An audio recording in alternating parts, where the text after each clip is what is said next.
I'm Garry Thomas, known as Gaz, and my program is Detox Mans. So it's a weekly program and it's a no format music show. No format means I can play just about anything that I feel like playing. My music tastes are quite wide and varied, so that's reflected in the program. So it can be anything from classic rock to old country to new wave, drum and bass. Yeah. My program's been on air for 10 years, just ticked over in June of this year.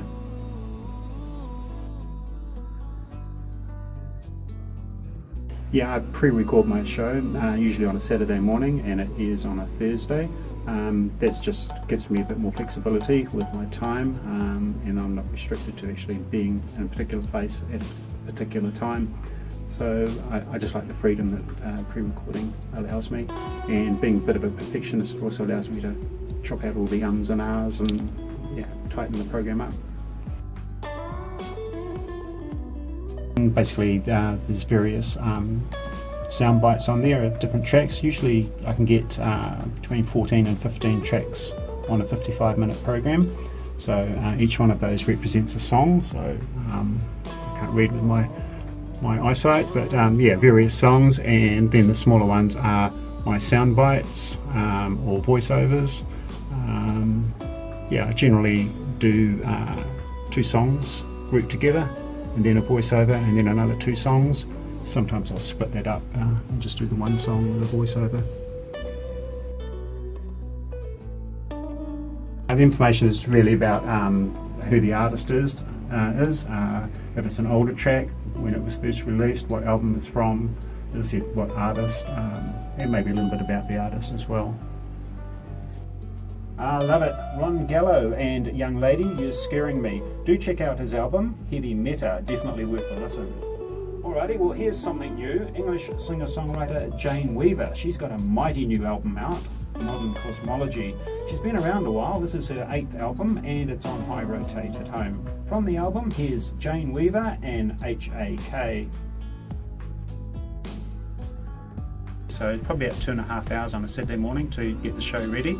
So basically that is from the previous week. I will have recorded my songs. So I've got my 14 or 15 songs set from the week before, so that I know what I'm going to write my script about for the following week. So when I come in on a Saturday morning, I've already got my songs ready and loaded. So I come in and I do the voiceovers, and then I go in and then I place them all in, so they've got the show all ready. So that generally takes an hour and a half to actually do all that. Then I've got little snippets of stuff that I put in there, like it might be a quote from from The Simpsons or some old TV show or something like that. I'll flick that in there just to break it up as well. And then the last half hour, 45 minutes of my Saturday morning, I record these songs for next week's show, so that I know what I'm going to be talking about the following week when I come into the studio. So it's about being prepared. I mean, there's 1,000 ways you can do it, but I just like to, me being me, I like to have things pretty much planned as to what I'm going to be doing when I come into the studio. Yeah, so being creative, I add in little voiceovers.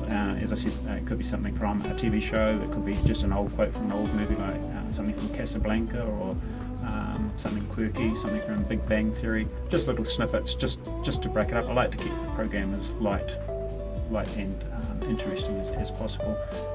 For me, the program's not about me, it's about what people are hearing, the songs and such like, so I just like to keep it moving along and light and breezy.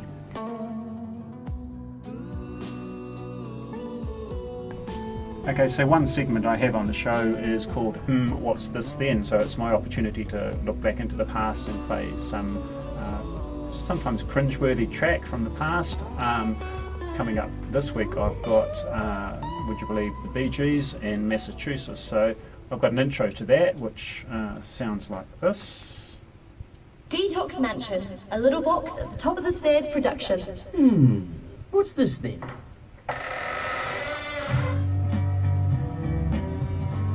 Flashback 1967.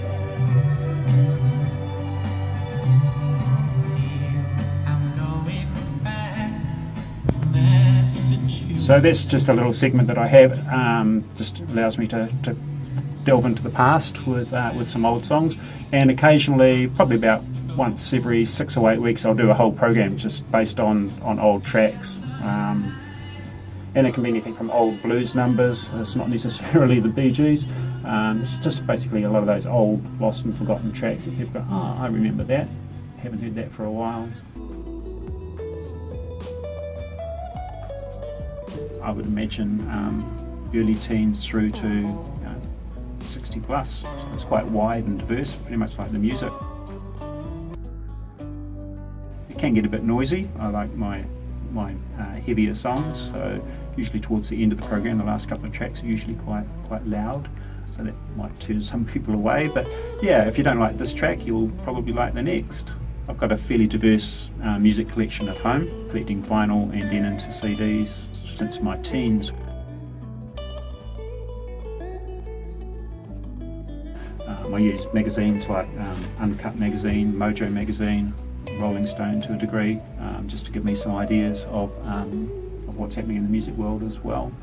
But yeah, I like this program to actually have some new songs, new artists that people think, oh, that's worth checking out as well, and balancing it with some stuff that I remember that song. It's the enjoyment. I'm a reasonably creative person. I don't sing, I don't dance, I don't play a musical instrument. I'm also involved in local theatre, got my own theatre group, so a fairly creative person, and this is just one outlet for me. Overall, it's pure enjoyment. I really love doing this.